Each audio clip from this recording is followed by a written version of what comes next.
Well, good morning. Thanks for joining us today. I'm Marlon Bowling with you, your tour guide to the ag commodities.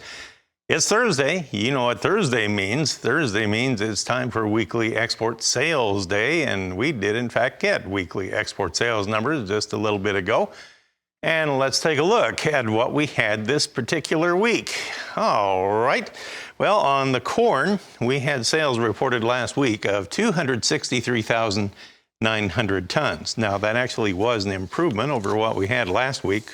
Last week was just kind of a forgettable week. We had soybeans coming in at 244,400 tons this time around. And we had the soy meal at 173,500 tons. You know, all of those were within the range of estimates, but the corn and soybeans, I have to admit, we're in about the lower half or lower third of the range of estimates by the trade. Soy oil came in at 1,000 tons this past week, and then we had wheat at 155,200 tons. That compares to the trade estimates of anywhere from 75 to 400,000 tons. So that was, again, kind of in the lower half of the range of expectations by the trade. So far, nothing to write home about. Let's take a look at grain sorghum and cotton and rice sales. In grain sorghum, we actually picked up the pace quite a bit there. That was up 90% from what we had last week. It was at 172,000 tons for the old crop and new crop. I thought that was interesting. Upland cotton came in at 284,300 running bales this time around. And let's see, we had rice coming in at 19,500 tons. That was actually 47% higher than what we had last week, I see. So numbers not too bad on that second page of the export sales report. And then, of course, later on, we'll take a look at the beef and the pork sales. Well, as Tammy was mentioning earlier, the market really quieted down. We started out higher last night on the Globex trade by just a little bit. And then we eased back as we got into the close toward morning here. I'd say maybe after 7 o'clock Central Time this morning, things kind of eased off. And we had September corn closing overnight 2 1/4 lower at 529 when we hit that pause in the market. December was down 2 3/4 at 534. So the concerning thing for analysts was the fact that it couldn't hang on to the gains that it had early last night. Soybeans, August was down 2 1/4 at 1358 3/4. That was off of its overnight high by about 11 cents.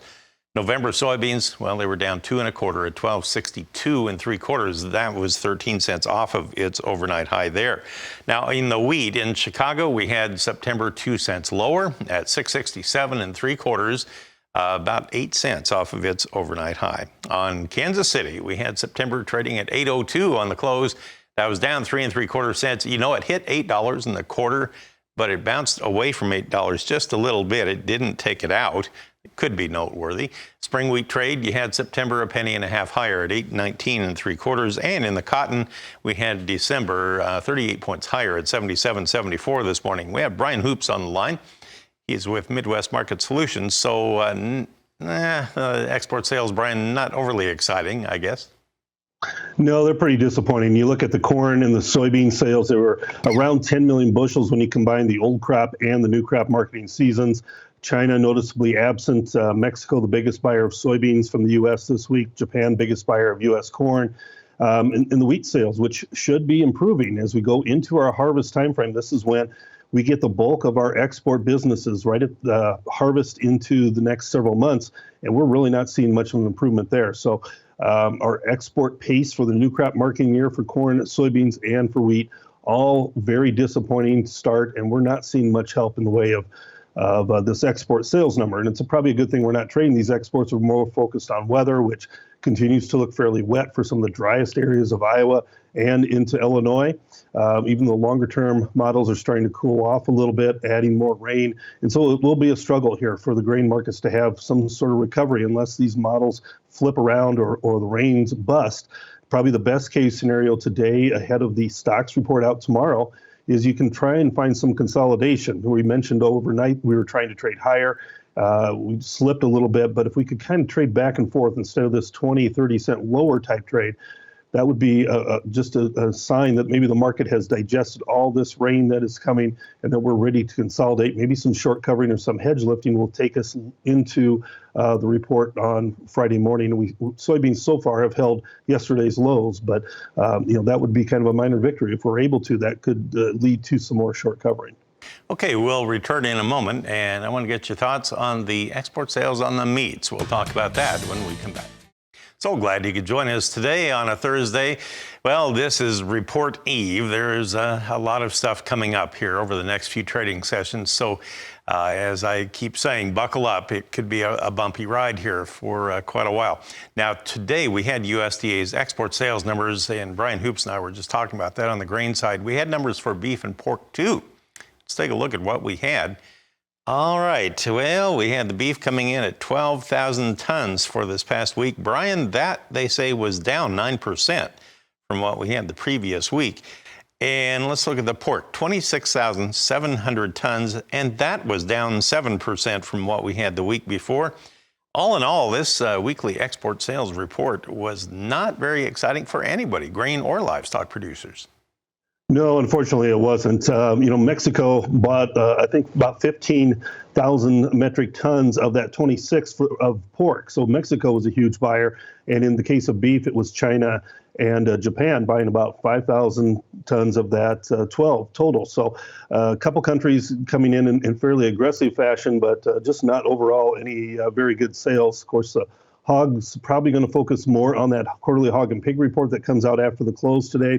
It looks to be friendly, as according to the estimates, so we could see some bullish positioning ahead of it. The cattle market, we've seen the cash trade a couple dollars softer than last week in the Southern Plains, nothing on a live basis in the north or address basis, so we're still looking for that to develop. But the futures have rallied, narrowing that spread between the cash and the futures, and we may have done enough for now on the upside with that as well, as we've narrowed the spread considerably this week, and the cash does look to be a little bit softer.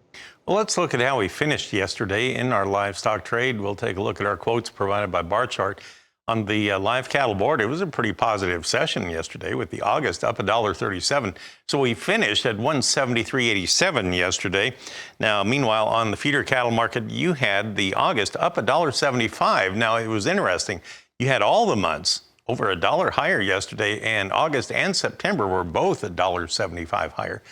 So the August will start today at 240.25, and we'll go from there. Now, on the lean hog trade, let's take a look over there. We had the August finishing just a nickel higher at 91.10. The deferreds were lower, led by February. Is that concerning to you, Brian?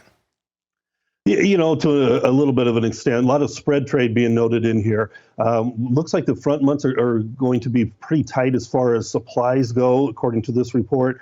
But, the fact that these deferred contracts are seeing a little bit of a sell-off, I think is just related to spread trade and not a major concern for the overall health of the market. All right. Well, thanks for helping to explain everything today, Brian. Good to hear from you. Brian Hoops Have a good day. of Midwest Market Solutions. He's in Springfield, Missouri. So there you have it. That's kind of the setup for today's trade.